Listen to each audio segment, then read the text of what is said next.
भगवान शिव की ही कृपा करुणा, उनकी उदारता, उनकी दया है जो ये पवित्र पावन शिव महापुराण की कथा आप और हम सब शिव गुरु शिव महापुराण की कथा को श्रवण करने के लिए बैठे।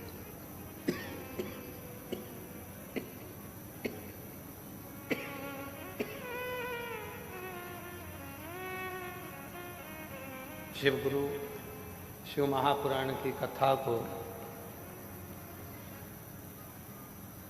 ग्रहण करने के लिए, उसको श्रवण करने के लिए बैठे हैं।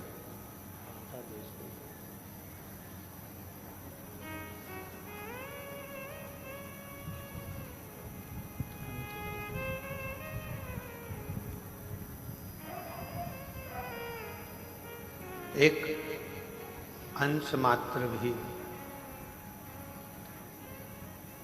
शिव महापुराण की कथा यदि हमारी चित्त में, वृत्ति में, मन में बैठती है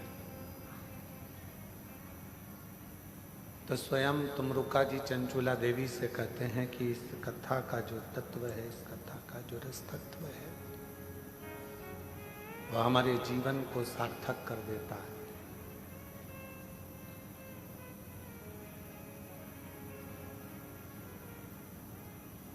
एक स्त्री के लिए, एक नारी के लिए, एक स्त्री के लिए उसका सबसे बड़ा गुरु उसका पति होता है।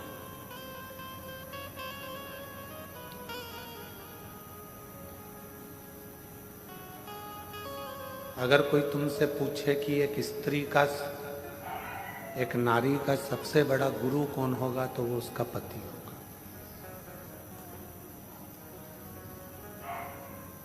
क्यों? क्योंकि वो उसकी रक्षा भी करता है, समय समय पर उसको उपदेश भी देता है, समय समय पर समझाने का कार्य भी करता है।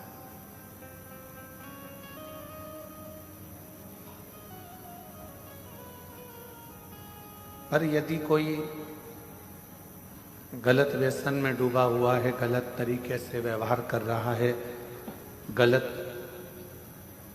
मदिरा का पान कर रहा है, गलत विचारों को रख रहा है, गलत सोच को रख रहा है, गलत विचारों को अपने भीतर रख रहा है, तो फिर वो श्रेष्ठता नहीं है, फिर वो केवल एक पति हो सकता है, फिर वो गुरु नहीं।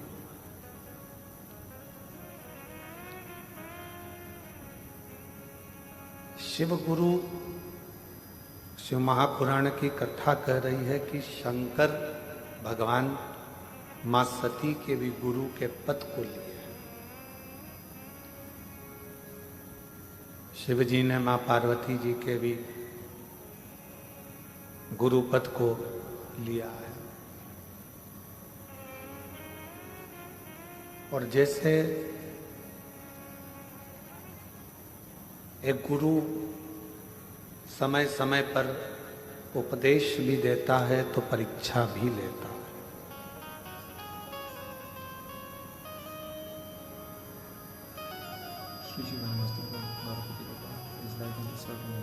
आज की दुनिया गुरु जी का आसन लेने में लगी है, गुरु जी का अनुशासन लेने में नहीं लगी।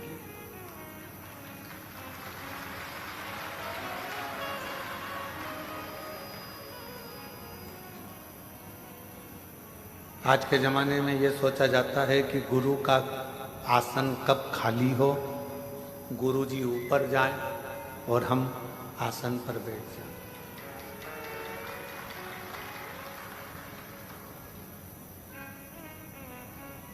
आसन से प्रीति नहीं, अनुशासन से प्रीत होना चाहिए।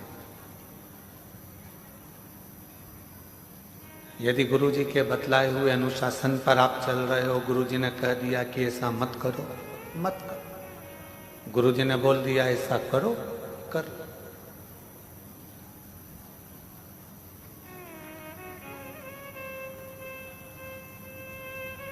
गुरु जी ने मार्ग बता दिया, उस मार्ग पर चल। श्री शिवानमस्तु मंगौरापति के उपाय। गुरु जी ने कोई उपदेश दे दिया, उसको श्रवण करो और उसको अपने जीवन में उतारो। आज चेला गुरु के अनुशासन पर नहीं चल रहा।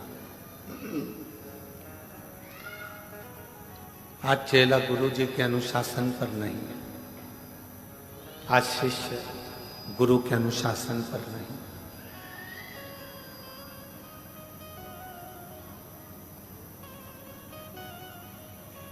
आसन जब गुरु चला जाएगा, गुरु जब देह तो त्याग देगा, देह का त्याग कर देगा, तो आसन तो किसी को भी मिल जाएगा। सिंहासन तो किसी को भी, ये चल रहे हैं, सिंहासन तो किसी को भी मिल जाएगा। और चोंगे जैसी आवाज आ रही है, थोड़ा सेट तो करो उसको।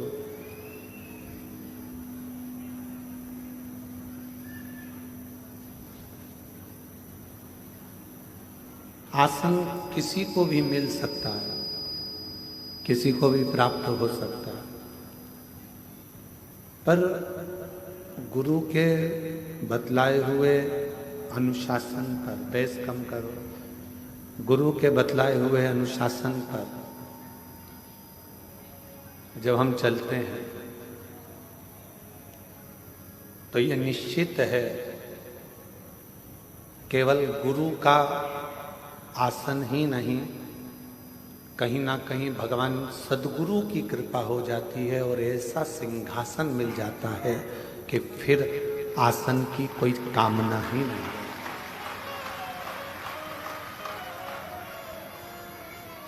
फिर आसन की कोई कामना नहीं।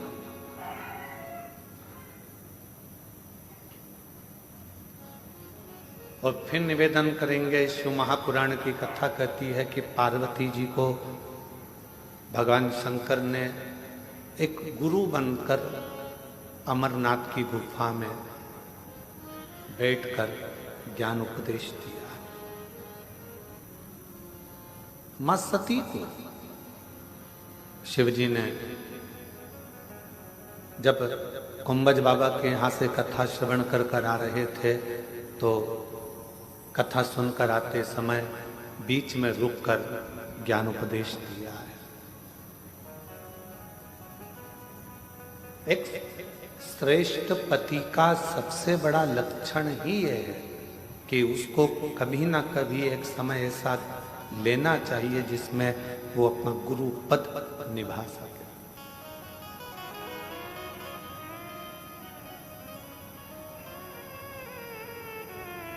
वो अपना गुरु पद निभा सके। और यहां तक कहेंगे,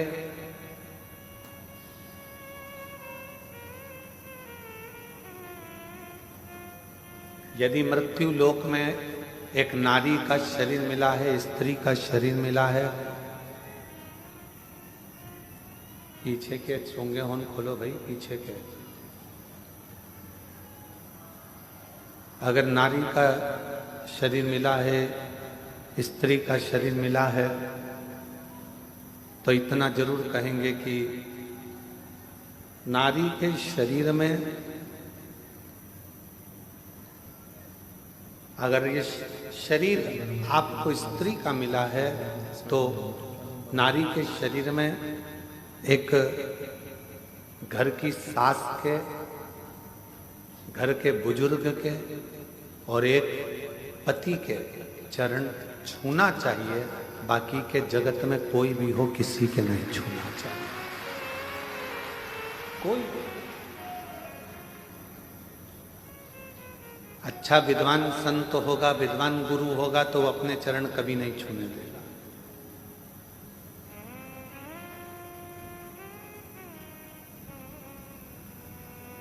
कोई सतगुरु होगा, संत होगा, साल में एक बार कभी गुरु पूर्णिमा महोत्सव आ गया, गुरु पूर्णिमा का उत्सव आ गया, तो चरण भले छूने दे, चरण को स्पर्श करने दे, पर बाकी के समय स्त्री से चरण नहीं छुआ।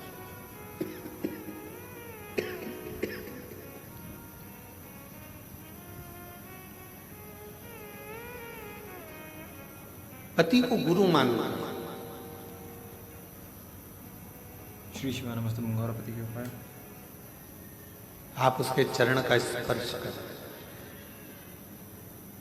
शिव गुरु शिव महापुराण की कथा कहती है। हमने पहले भी कथा में कहा, आज फिर कहते हैं, अगर घर में बुजुर्ग माता पिता बीमार पड़े हैं, घर के अंदर कोई बुजुर्ग बीमार पड़ा हुआ है, कोई रोगीला पड़ा हुआ है, किसी को तकलीफ है, कष्ट है, तो शिव जी को एक लोटा पानी ना चढ़ाकर उस बुजुर्ग को एक लोटा जल पिलाने का प्रयास करना, उसको अच्छा करने का प्रयास।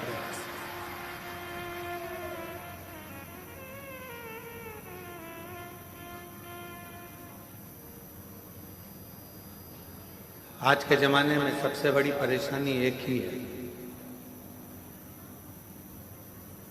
कि लोग जगत के गुरुओं के पास तो जाते हैं, पर घर में बैठे हुए माता पिता रूपी गुरु का सम्मान नहीं कर पाते। और माता गर्भ में भी जो ज्ञान दे, गर्भ से निकलने के बाद भी जो ज्ञान उपदेश दे, उलझनों से निकालते निकालते तुम्हें अपनी मंजिल तक पहुंचा दे, वो जगत की एक माँ होती है। एक माँ, एक पिता उलझनों से निकालता हुआ तुम्हें सतमार्ग पर लेकर चला जाता है।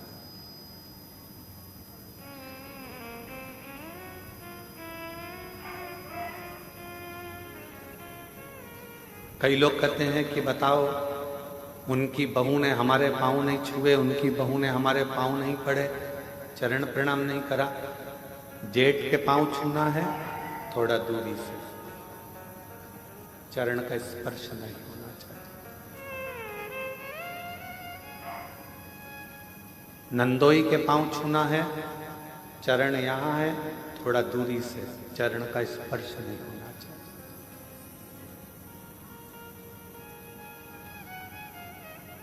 इस कार्य में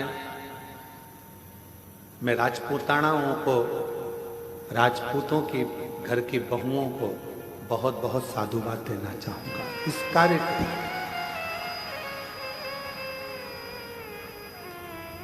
राजपूतों के, राजपूतानाओं के घर की जो बहुएं होती हैं, राजपूतों के घर की जो बहुएं बेटियां होती हैं, सिर पे पल्लू लेकर अगर किसी के चरण भी छूना है तो अपने पल्लू का एक सिरा लेकर जमीन को रखकर जमीन को ही वो प्रणाम करते हुए उनको नमन कर लेती हैं, खम्मा घड़ी कर लेती हैं।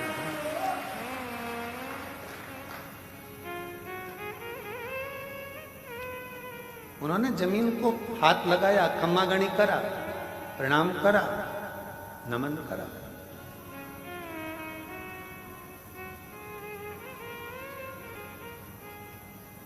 ये हमको संस्कार प्राप्त होते हैं।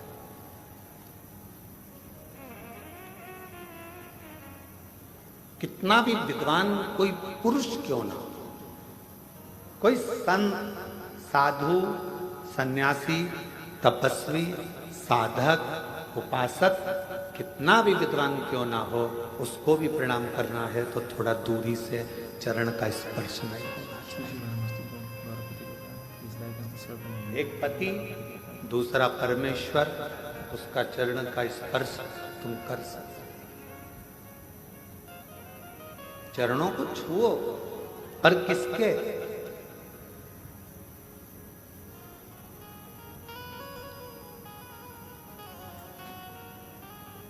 एक मेरे देव अधिदेव महादेव के मंदिर में पहुंचो, मेरे शंकर की चौखट पर जाओ, शिव जी के द्वार पर जाओ, तो शंकर भगवान का अगर मौका लगे आप लोगों को, अगर कहीं ऐसा शिव कृपा कर दे और शंकर जी की करुणा से अगर मौका लग जाए तो शिवलिंग का स्पर्श, जलाधारी का स्पर्श, और अगर नहीं मौका मिलता, किसी मंदिर में जल चढ़ाने का भी मौका नहीं मिलता, किसी मंदिर में जल चढ़ाने के लिए भी अंदर नहीं जाने देते, कोई बात नहीं। मन के हृदय में शिव को बिठाओ और भक्ति का जल अपने मन से चढ़ाओ, शिव उसको भी स्वीकार कर।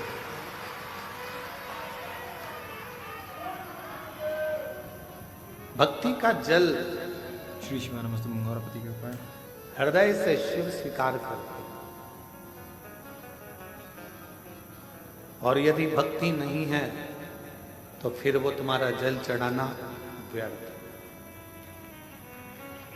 और कितना सुंदर शिव महापुराण की कथा कहती है कि नियत, नीति और नियम,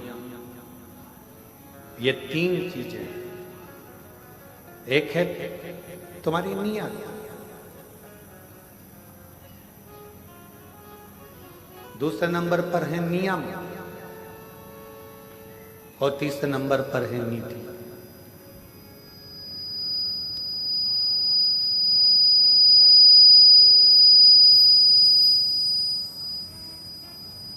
नियत, नीति और नियम अगर तुम्हारा अच्छा है, नियत अच्छी है,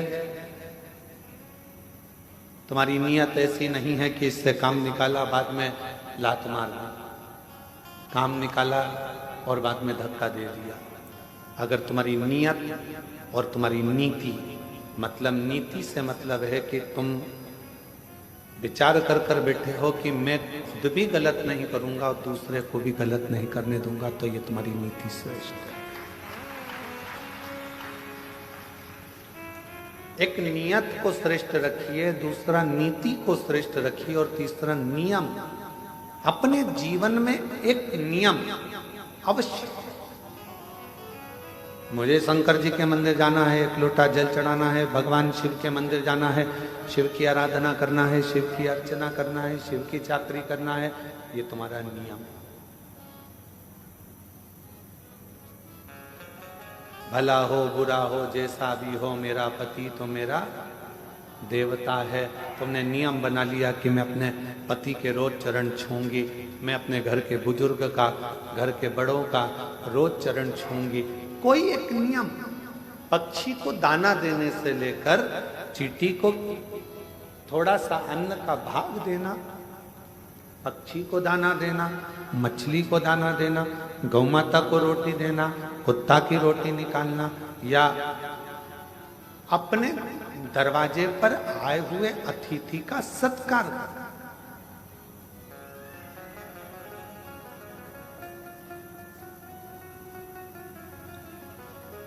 आप लोगों ने एक शब्द सुना होगा, अतिथि देवो भव। क्या कभी आप लोगों ने विचार करा कि हमारे यहां अतिथि को भगवान का दर्जा दिया गया है?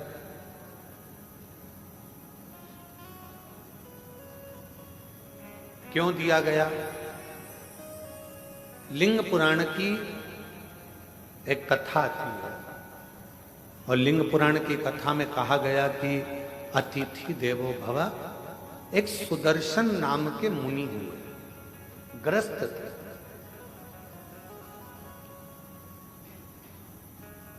और सुदर्शन मुनि ग्रस्त आश्रम में रहने वाले अपनी पत्नी, अपने बच्चों के साथ अपना जीवन आनंद के साथ जीते थे। आप जितने बैठे हो, जितने भी यहाँ पर पुरुष बैठे हुए हैं, जितने भी पुरुष टीवी पर कथा सुन रहे हैं, मोबाइल पर सुन रहे हैं, या इस कथा के पंडाल में बैठकर कथा सुन रहे हैं, जितने भी कथा सुन रहे हैं, तुम भी एक मुनि हो, तुम भी कोई साधारण व्यक्ति नहीं। घर में रहने वाला भी एक संत होता है, घर में रहने वाला भी एक मुनि होता है, घर में रहने वाला भी एक ऋषि होता है। इसलिए उसको ग्रस्त मुनि कहा गया है, ग्रस्त ऋषि कहा गया है, ग्रस्त संत। एक ग्रस्त संत। ये जितने पुरुष बैठे हैं अपनी अपनी धर्म पत्नियों के साथ में, या अन्य आए हुए बांधव जितने भी बैठे हुए हैं, जितने पुरुष गण बैठे हैं, आप सब संत हो, ग्रस्त संत। ग्रस्त साधु, ग्रस्त सन्यासी, ग्रस्त तपस्वी,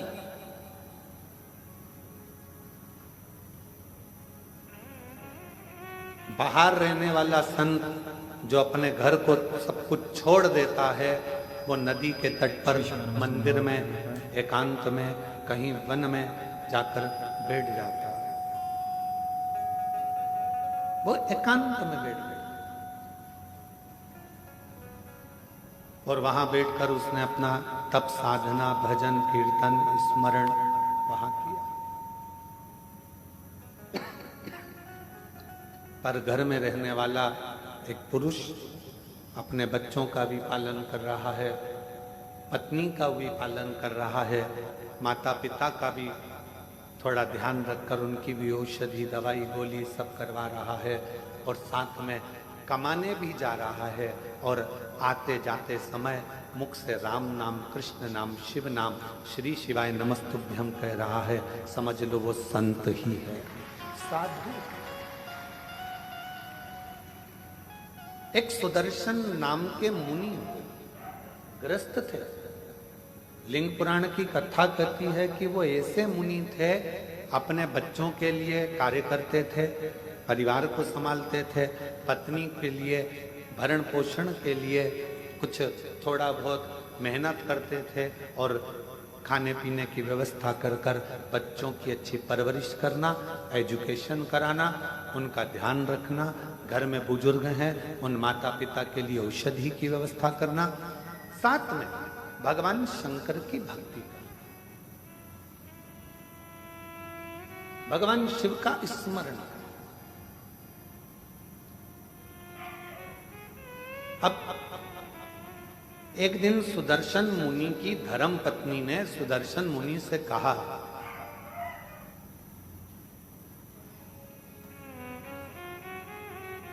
कि मैं बच्चों में व्यस्त रहती हूं, बच्चों की परवरिश में व्यस्त रहती हूं, मैं भगवान के मंदिर नहीं जा पाती हूं, भगवान का भजन नहीं कर पाती हूं, कोई सरल सा तरीका बता दो जिससे मुझे शिव मिल जाए, शंकर भगवान का दर्शन हो जाए, इसका कोई सरल तरीका मुझे। अब तीनों चीजें जुड़ रही हैं यहां,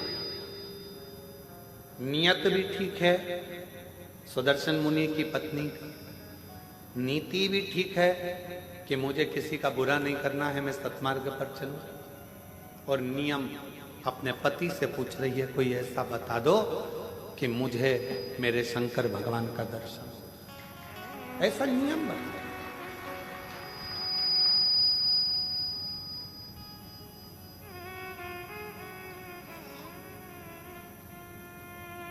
कोई ऐसा उपाय हो आपके पास में जिससे शंकर भगवान का मुझे दर्शन हो, वो उपाय बताओ।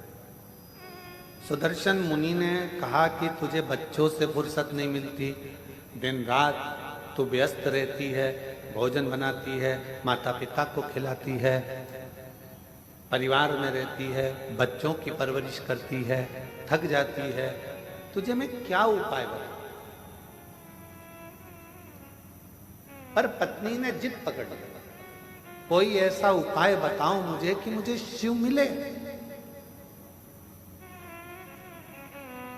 तब सुदर्शन मुनि ने कहा कि एक काम करो, कोई भी अतिथि अपने घर में आए उसकी सेवा दिल से करना, भोजन मांगे भोजन दीजिए, पानी मांगे पानी मांगे, उसकी पूरी व्यवस्था करना, एक ना एक दिन तुम्हें शिव का दर्शन जरूर होगा, शंकर जरूर मिलेगा।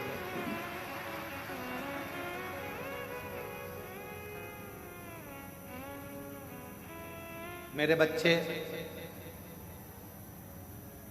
परिवार, बुजुर्ग, पति, ये सब भी तो घर के अंतर्गत हैं, अब इनके लिए तो कहा, अगर घर में अतिथि आया हुआ है, मेहमान आया हुआ है, अतिथि का यदि तुम सत्कार कर रही हो, सम्मान कर रही हो, तो उसमें सब कुछ समाये, सब कुछ। माता पिता भी उसमें समाहित हैं, बच्चे भी उसमें समाहित हैं, सर्वस्वता उसमें समाहित है। आप सेवा करो, ठीक है। अब सुदर्शन मुनि की पत्नी ने ऐसा नियम बना दिया।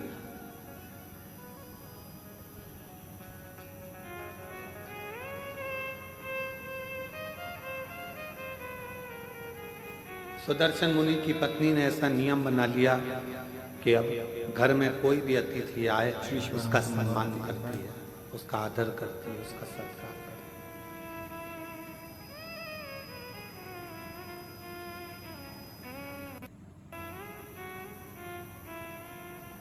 और समय निकलता गया, निकलता गया, निकलता गया।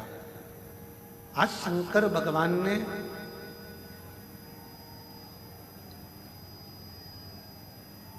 एलईडी बंद है क्या कि आवाज नहीं आ रही है?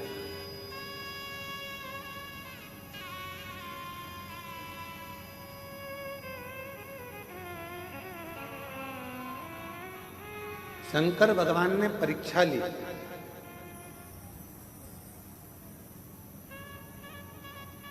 और सुदर्शन मुनि की परीक्षा लेने के लिए शिवजी अपनी धर्म पत्नी को बोल कर गए पार्वती जी को कि आज मैं एक गृहस्थ संत की पत्नी की परीक्षा लेने के लिए जा रहा हूं।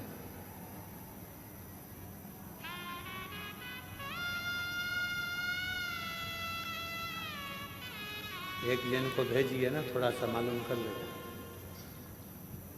एलईडी है।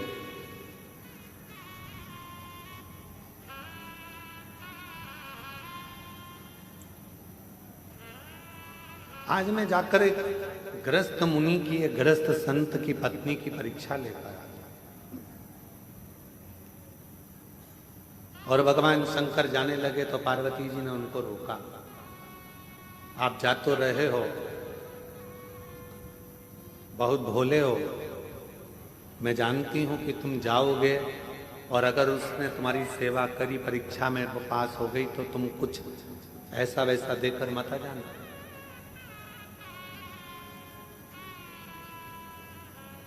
तुम कुछ ऐसा वैसा देकर मत आ जाना। तुम जा तो रहे हो, मना नहीं है, पर थोड़ी सावधानी रखना।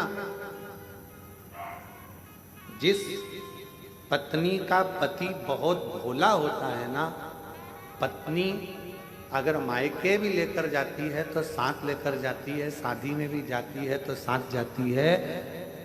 जिस पत्नी का पति बहुत भोला होता है तो पत्नी को उससे भय लगा रहता है कि ये कहीं कुछ बोल ना दे, ये कुछ कहीं दे ना दे, ये कुछ प्रदान ना कर दे, ये कुछ ऐसा ना कर दे। उसके सोचना पड़ता, उसे बहुत सोचना, बहुत।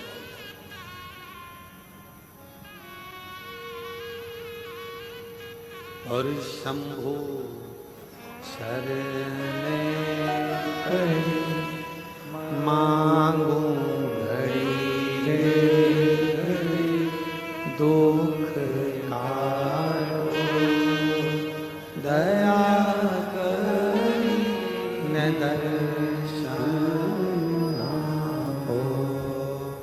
शंभु शरणे मांगू घड़ी रे दुख काटो, दया करी दर्शन आपो। अब पार्वती जी को चिंता लगी कि तुम भोले स्वभाव के हो, तुम्हारा नाम ही भोला है। तुम भोले स्वभाव के हो, तुम्हारा नाम ही भोला है। कहीं तुम उनकी परीक्षा में पास होकर कुछ ऐसा वैसा देकर मत आ जाना जैसा तुमने भस्मासुर को दिया था। एक कंगन भस्मासुर ने तुमसे मांग लिया था और तुमने अपने हाथ का कंगन निकाल कर उसको दे दिया था और कहा कि इसको पहन ले, जिस पे हाथ रखेगा वो भस्म हो जाएगा। और वो तुम्हारे ही पीछे पड़ गए। प्रैक्टिकल तुम पर कर रहा था।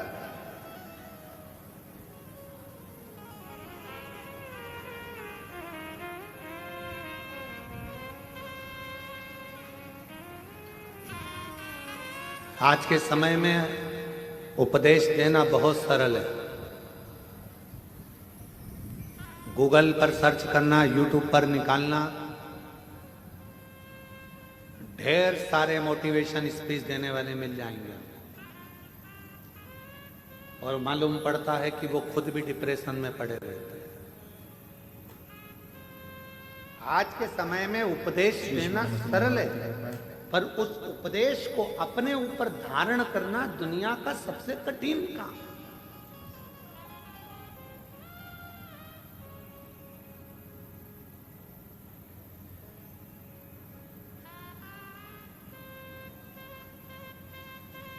एक तरफ ये कह देना कि मोह में मत पड़ो, माया में मत पड़ो, प्रपंच में मत पड़ो, संसार के बंधनों से दूर रहो।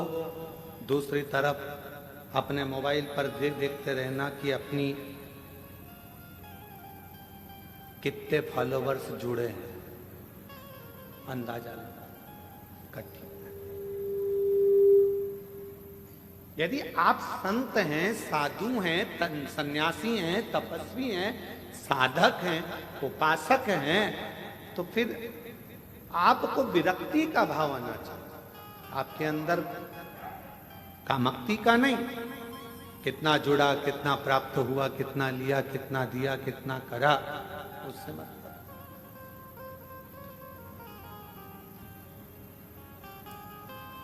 और आप सबको बड़ी प्रसन्नता होती होगी देखकर कि कुबेरेश्वर धाम पर आने वाले सभी भक्तों ने पहले पूर्व में देखा होगा, छोटी सी जगह थी, छोटी सी जगह से उसको धीरे धीरे बड़ा करते करते करते करते धर्मशाला, हॉस्पिटल, अब धीरे से बच्चों के लिए, उनकी निःशुल्क शिक्षा के लिए, उनकी पढ़ाई के लिए गुरुकुल की तैयारी भी चालू हो गई।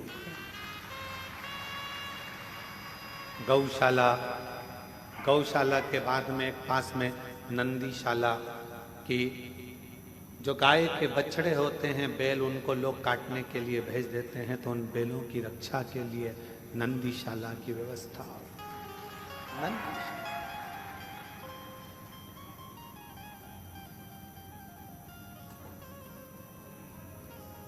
एक हॉस्पिटल की रचना शायद 15-20 दिन के अंदर उसकी भी शुरुआत आप लोग एलईडीओं के माध्यम से, आस्था चैनल के माध्यम से देख रहे होंगे।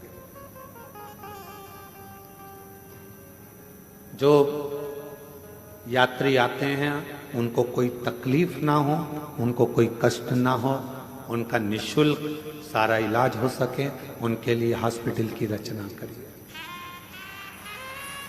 भोजनशाला आप देखते होंगे निरंतर रोज, अभी तो आप लोग लाखों की संख्या में आए हो तो बड़ा भोजनशाला चल रहा है, नहीं तो निरंतर 35 से 40 हजार यात्री शिव भक्त रोज सुबह 10 बजे से लेकर शाम को 4 बजे तक भोजन ग्रहण करते हैं लगातार। फिर शाम को बाबा की आरती होकर खिचड़ी प्रसाद ग्रहण करते हैं। अभी ये कथा बाबा के इस पावन ग्राउंड में हो रही है, प्रांगण में हो रही है। ये पूरा प्रांगण तो आप लोगों की पार्किंग आदि की व्यवस्था के लिए है। इसी के ठीक पीछे जहाँ कथा होती थी वहाँ बहुत बड़ा एक इस टेंट का नहीं, बड़ा लोहे का एक शेड बन रहा है जिसमें लाखों भक्त एक साथ बैठकर आराम से कथा सुनते। आप लोगों को पानी ना लगे, गर्मी ना लगे, उसकी व्यवस्था करते हुए 6 से 7 महीने में वो तैयार हो जाए।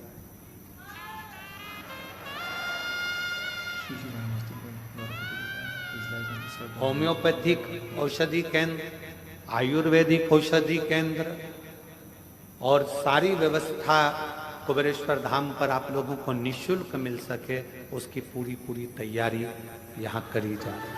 पूर्ण व्यवस्था। लड़की की शादी हो, सूचना दो सीहोर, हमारी बेटी की शादी करना है, 25 लोग लड़के वाले, 25 लोग लड़की वाले आए। समिति की तरफ से उसके कन्यादान की व्यवस्था, उसके भोजन की व्यवस्था, उनके विवाह की व्यवस्था, उनके स्टेज प्रोग्राम की व्यवस्था, वरमाला की व्यवस्था, सब समिति कर कर आपको विदा करे। ये व्यवस्था वो भी निःशुल्क। 365 दिन का 365 दिन विवाह, 365 दिन का 365 दिन चिकित्सा, 365 दिन का 365 दिन शिक्षा, 365 दिन से 365 दिन भोजन व्यवस्था और 365 दिन से 365 दिन आपकी सुविधा के लिए निःशुल्क सब व्यवस्था कुबेरेश्वर बाबा के धाम पर होती रहे। श्री शिवाय नमस्ते मंगल। ये मूल है। आपको प्रसन्नता हो कि आपका दिया हुआ दान, 365 दिन गौ माता की व्यवस्था, 365 दिन नंदी बाबा की व्यवस्था। तुम्हें प्रसन्नता होना चाहिए कि तुम्हारा जो दिया गया दान है वो कहाँ लग रहा है, किस जगह पर लग रहा है, किस स्थान पर लग रहा है।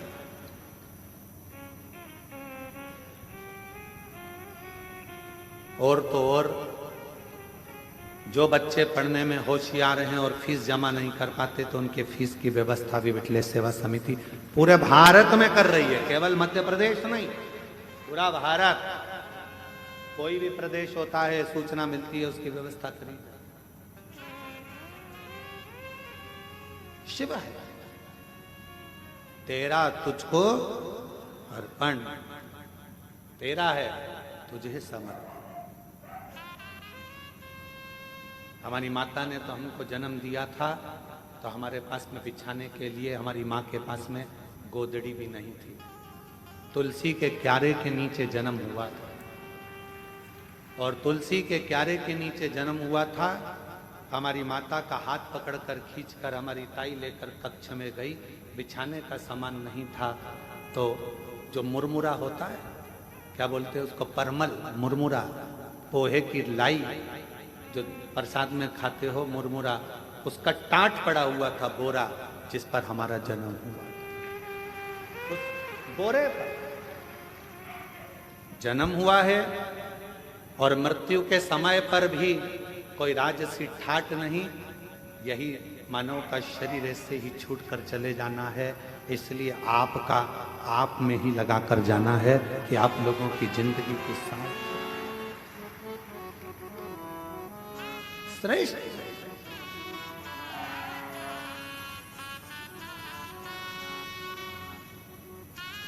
चलाने को विठलेश सेवा समिति तो रेलवे स्टेशन से कुबेरेश्वर धाम तक बसें भी निःशुल्क चला देते, पर गरीब ऑटो वालों का पेट कैसे भराएगा, उनका भोजन कैसे रह पाएगा, उसका ध्यान रखें। उनका भरण पोषण कैसे हो। स्टेशन पर ट्रेन आए, जब यहाँ से गाड़ियां भेज दी जाए, बसें भेज दिया जाए, चालू हो जाए, परंतु उनका पेट कैसे भरा, 2 रोटी उनको भी मिले, उसका स्मरण रखा।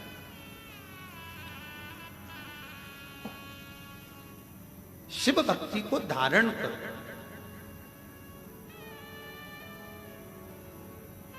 नियत अच्छी रखना, नीति अच्छी रखना और नियम अच्छे रखना। फिर दुनिया चाहे गाली दे, अपशब्द कहे, ताना दे, आड़ा टेढ़ा बोले, उससे मतलब आपकी नीति ठीक है ना, आपका नियत ठीक है ना, आपका नियम ठीक है ना, फिर नहीं सोचो, फिर बिल्कुल विचार नहीं करना अपना।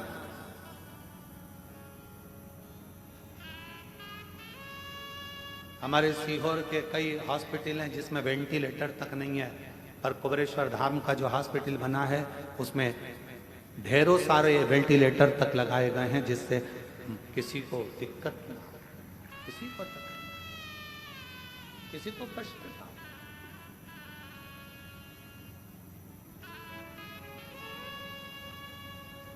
शिव शिव है, ओगड़दानी ओगड़दानी। श्री शिवाय नमस्ते गौरवपति गोपाल। शांति यूट्यूब चैनल गौरवपति गोपाल। और कितनी बड़ी कृपा मेरे कुबेर भंडारी की होगी कि एक रसीद कट्टे की एक बुक लेकर आज तक समिति का कोई कार्यकर्ता ना कभी सीहोर गया और ना किसी के गांव गया कि तुम दान देना। समिति के कार्यकर्ता केवल कुबेरेश्वर धाम पर आने वालों को और शिव पुराण में आने वाले भक्तों के लिए छूट रहती है। जिसका मन हो दे, ना मन हो कोई बात नहीं, भजन करो, स्मरण करो। सीहोर में कोई नहीं कह सकता कि पंडित प्रदीप मिश्रा के आश्रम से कोई आया और किसी ने एक कटोरी आटा मंगा, चावल मंगा, दाल मंगी या धन मंगा, कोई नहीं। हम तो बाबा के भरोसे चलते हैं। जब वो पाठ कर रहे हैं, सुबह 8:30-9 बजे पाठ चल रहा है और हमारे ललित महाराज आकर कहते हैं कि दूध की जगह छाछ डल गया, कैन भरकर श्री शिवानमस्तु गौरपति की 100 लीटर छाछ डल चुकी है खीर में, उसमें दूध नहीं था, छाछ थी। अब क्या होगा? तो जब वो छाछ को दूध कर सकता है तो वो दुनिया का सारा भंडार भी भर सकता है। हम उसके आश्रित होकर चलते हैं। कल का जब प्रसंग देखा, वहां जाकर जब केवल बाबा का भाव देखा तो आंख से जल बह रहा था कि तू कितनी करुणा करता है, कितनी कृपा करता। कब तू दूध का छाछ कर देता है, छाछ का दूध कर देता है, पता ही नहीं पड़ता। ये तेरी नहीं तो 2 दिन पहले छाछ तो आज की कड़ी के लिए आई थी। आज जो कड़ी बनना थी, छाछ उसके लिए थी और मालूम पड़ा वो खीर में पड़ गई।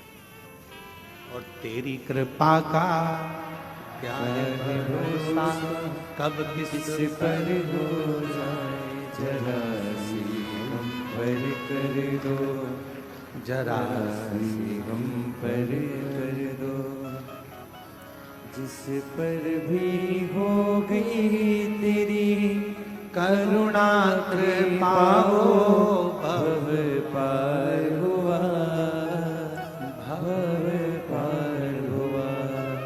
पापी हो चाहे जितना, उसका भी बाबा उद्धार हुआ, उद्धार हुआ।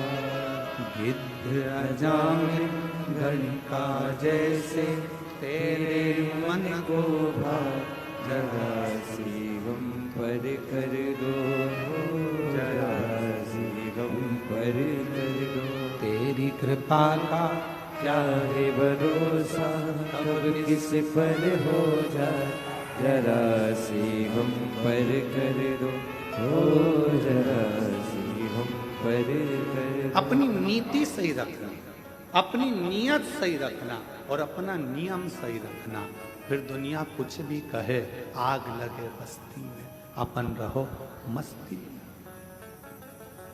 अगर नीति सही है, नियम सही है और नियत सही है तो परमात्मा भी साथ देता है, फिर परमात्मा भी साथ देता है।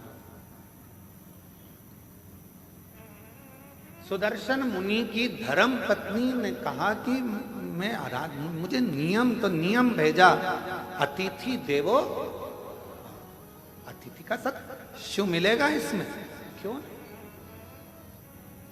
आप कोई भी एक नियम तो पकड़ो, शंकर भगवान को मिलने में देरी नहीं। आप पकड़ो एक नियम, ठीक है, अतिथि सत्कार का नियम पकड़ा और अतिथि सत्कार का नियम जो पकड़ा, ऐसे नियम में डूब गई कि शंकर भगवान परीक्षा लेने चले तो पार्वती जी ने कहा कि तुम भोले हो, दे मत आना कुछ।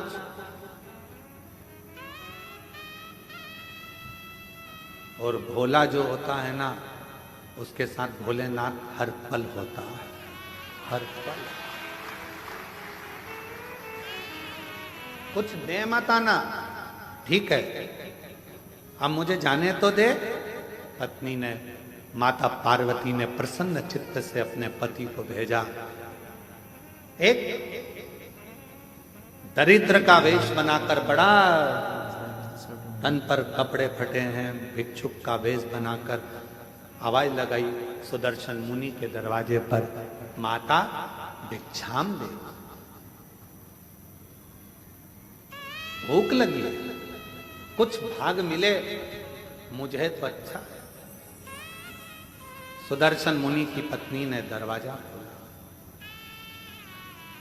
बाबा क्या बात है, भूख लग रही है?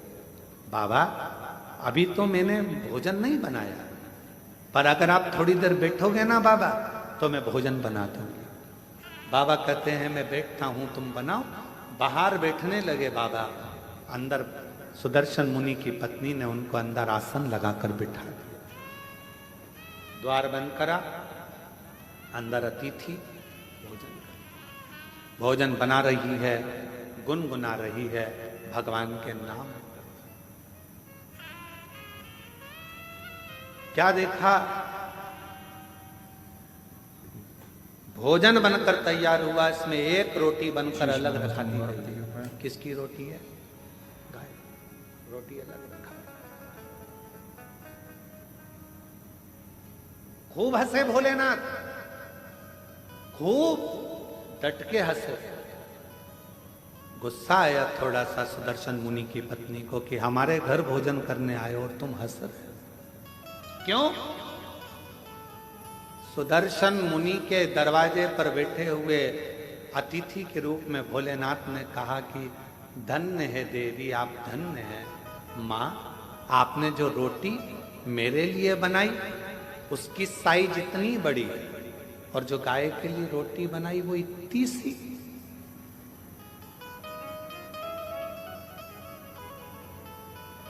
होना तो ये चाहिए, मैं 2 पांव से चलता हूं, गाय 4 पांव से चलती है। मेरा शरीर छोटा है, गाय का शरीर बड़ा है, तो मेरी रोटी से बड़ी तो गाय की रोटी होना चाहिए। पर संसार के लोगों ने अपनी रोटी से छोटी रोटी गाय की कर दी है। बोलो, ये गलती केवल सुदर्शन मुनि की पत्नी से नहीं, अपने घर में भी होती है।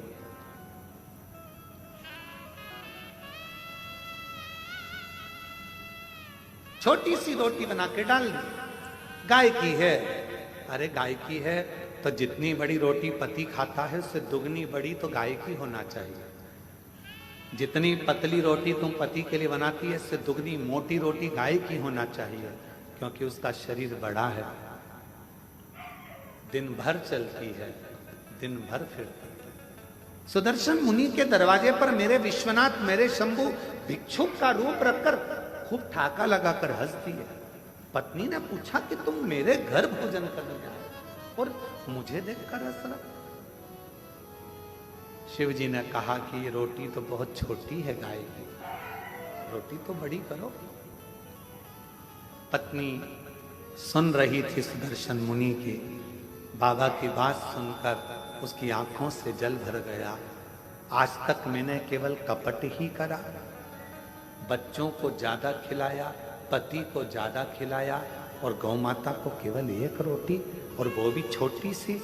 मतलब मेरी कपट की जिंदगी चल रही थी।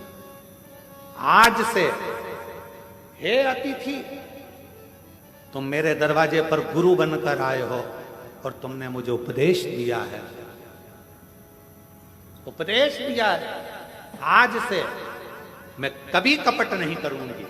जैसा मेरा पति पावे वैसा अतिथि पावे, जैसे बच्चे पावे वैसे परमात्मा पावे, जैसे मेरे घर के पावे वैसे गौ माता पावे। एक उपदेश मेरे शंकर भगवान ने दिया, इसलिए प्रथम गुरु है शिव, आदि गुरु है शिव, आदि योगी है शिव। उपदेश दिया। अब दूसरा उपदेश का समय था। भोजन की थाली लगकर तैयार हुई अतिथि के लिए। इतनी देर में दरवाजे पर पति आ गया। दरवाजा की कुंडी बजाई। सुदर्शन मुनि, द्वार खोलो, दरवाजा खोलो। पत्नी अंदर से आवाज लगा दी, कौन है? पति चिल्ला कर बोला, क्या तुझे मेरी आवाज सुनाई नहीं देती? मैं तेरा पति, तेरा भरतार, और तू दरवाजा नहीं खोलती? पत्नी आवाज लगाकर कहती है, आपने कहा था अतिथि देवो, अभी मैं अतिथि को भोजन करा रही हूं। पागल हो गई है, मूर्ख हो गई है।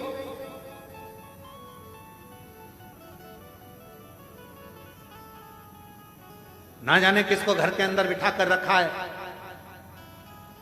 कोई चोरी कर कर चले जाएगा, बाहर निकाल उसको, दरवाजा खोल।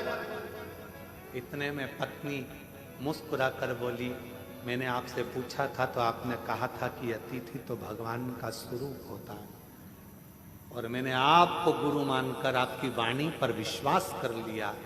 अब तो मैं दरवाजा तभी खोलूंगी जब अतिथि का भोजन हो जाएगा, प्रणाम कर लूंगी, वो विदा होगा, तब मैं द्वार खोलूंगी, तो मैं द्वार खोलूंगा। शिव ने पूर्ण परीक्षा ली। आज मेरे शंकर भगवान निकलते ही नहीं घर से बाहर। लाओ जरा एक गिलास दूध और लाओ, जाओ। सुदर्शन मुनि की पत्नी दूध का गिलास भर दिया। अब बोले, बाबा मेरे झोले में जो कपड़े रखे हैं वो सारे चल चल के गंदे हो गए हैं, माँ धो दोगी? माँ कपड़े धो रही, 1 घंटा कपड़े धोने में हो। अब बाबा बोले कि मेरे को पानी पीना है, पानी ले। फिर थोड़ी देर बाद बोले, खाना ज्यादा हो गया, मेरा मन कर रहा है 1-2 घंटा आराम करूं। बाबा सो गया। फिर थोड़ी देर बाद बोले, अब मेरा मन हो रहा है जाने का। इसको तो खुशी नहीं हुई, पर दरवाजे के बाहर जो बैठा था सुदर्शन मुनि, उसको प्रसन्नता हुई, अब दरवाजा खुलेगा। जिस गुरु ने उपदेश दिया था वही डिप्रेशन में पड़ा था, टेंशन, अब द्वार खुलेगा।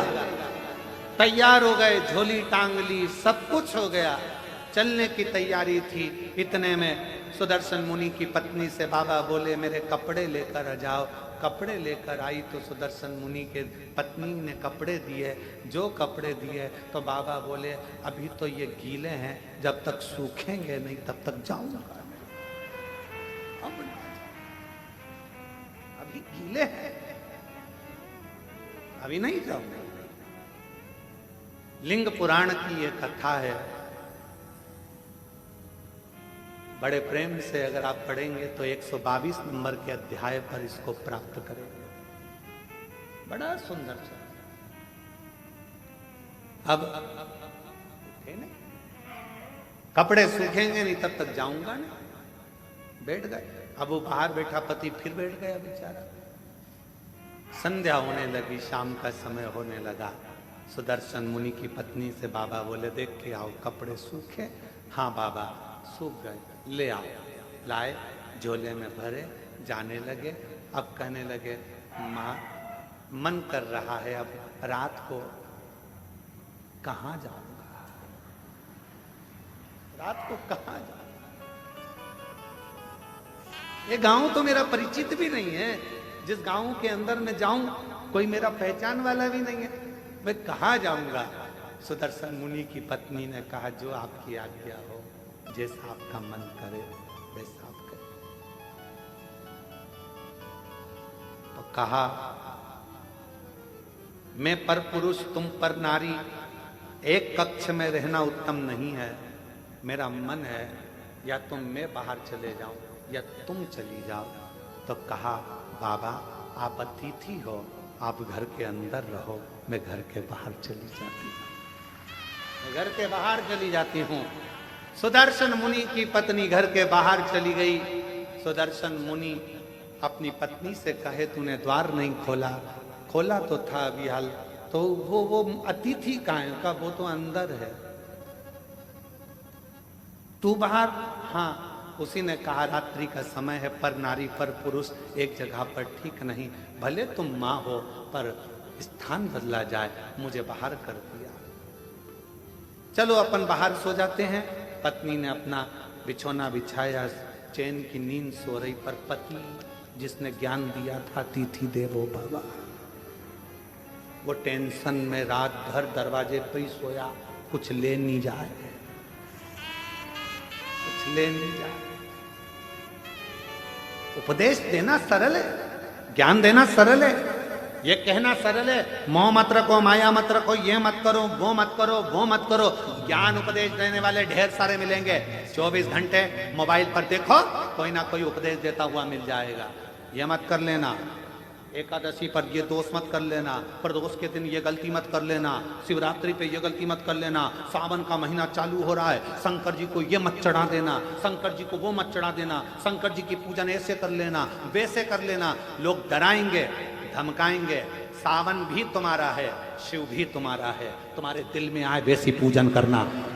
छूट है, तुम्हारे दिल में आए वैसे शंकर को भजो, तुम्हारा मन करे वैसे शिव को रिझाओ, तुम्हारा दिल करे वैसे शंकर की आराधना करो। कोई कहे ये मत चढ़ाओ पाप लगेगा, कोई के वो मत चढ़ाओ पाप लगेगा। उसने कहा पाप कहाँ होता है वो बताओ पहले। कहा नरक चले जाओगे, तो कहा तू देख कर आया क्या?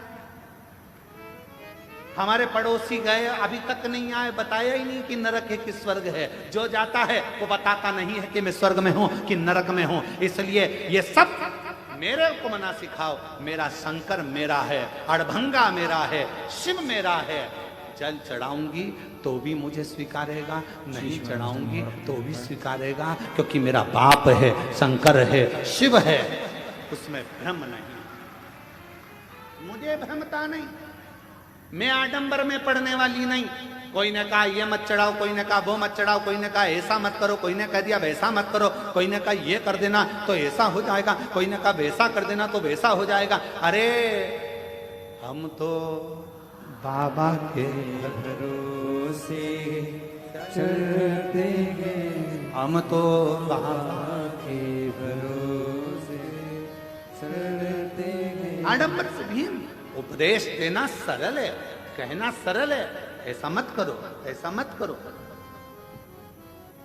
कठिन है, बहुत कठिन। पति उपदेश दे दिया, अतिथि देवो भव, दरवाजे पर सो रहा है। सुदर्शन मुनि दरवाजे पर सो रहे हैं, कुछ लेकर ना चले जा। दूसरे दिन सुबह धर्म पत्नी के नेत्र खुले, पति के चरणों को प्रणाम करा, दरवाजा बजाया, अतिथि देवो महादेवो, अतिथि देवो महादेवो, दरवाजा बजाया। शंकर भगवान जो रूप में थे, दरवाजा खोला, खोलकर जो पत्नी ने दर्शन किया, ये कोई दरिद्र भिक्षुक नहीं है, ये तो मेरा देव अधिदेव महादेव है।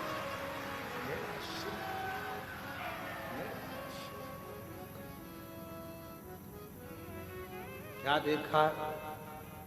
अंदर झांक कर पत्नी ने देखा पूरा दरवाजा सोने से लदा हुआ था। जिस कक्ष में रात्रि में शिव रुके थे, वो पूरा कक्ष हीरे और पन्नों से भरा हुआ था, अंबारियों से लदा पड़ा।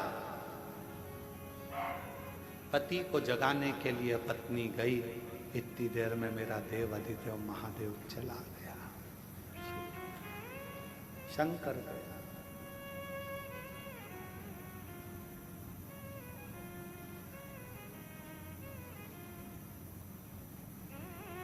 पत्नी ने पति के चरण पकड़ लिए। आपने कहा था अतिथि की सेवा करना, शंकर का दर्शन हो जाएगा। आपके बराबर दुनिया में कोई गुरु नहीं मिलेगा। आपके कहने पर मैंने अतिथि की सेवा करी और वास्तव में मुझे शिव का दर्शन हो गया, शिव का।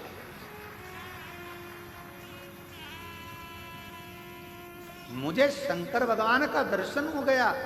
ये कृपा नहीं तो क्या है, क्या है? मैं नहीं जानती थी कि वाणी पर भरोसा करा